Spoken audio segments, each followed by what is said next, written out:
கசப்பே இல்லாத பாவக்காய் பொரியல் செய்யலாமாங்க. பாவக்காய் இந்த மாதிரி குட்டி குட்டியாக தகுடு தகுடாக கட் பண்ணி வச்சுக்கோங்க. ஒரு பேனில் 3 டேபிள் ஸ்பூன் நல்லெண்ணெய் விட்டு நம்ம கட் பண்ணி வச்சுருக்க பாவக்காயை சேர்த்து ஒரு பெரட்டி விட்டுருங்க. அது கூடவே 10 சின்ன வெங்காயத்தை இந்த மாதிரி ஸ்லைஸாக சென்டராக கட் பண்ணி வச்சதை பாவக்காய் கூட சேர்த்துக்கோங்க. ஒரு 5 நிமிஷம் நீங்கள் இந்த மாதிரி வதக்கிட்டு இருக்கும்போதே பாவக்காய் பச்சை கலராக இருக்கிற பாவக்காய் லைட் மஞ்சள் கலராக மாற ஆரம்பிக்குங்க. அந்த லைட் மஞ்சள் கலராக மாற ஆரம்பித்ததையுமே நம்ம ஒரு டம்ளரில் 1/2 டம்ளர் தண்ணி மட்டும் எடுத்துக்கோங்க.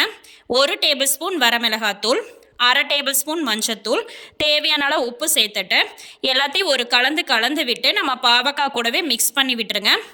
மீடியம் ஃப்ளேமில் வச்சு நீங்கள் வணங்கும் போது 5 நிமிஷத்தில் அந்த 1/2 டம்ளர் தண்ணிக்கும் பாவக்காய் வெந்து வர்றதுக்கு சூப்பராக வெந்துருங்க. ஒரு துளி கூட கசப்பே இருக்காதுங்க.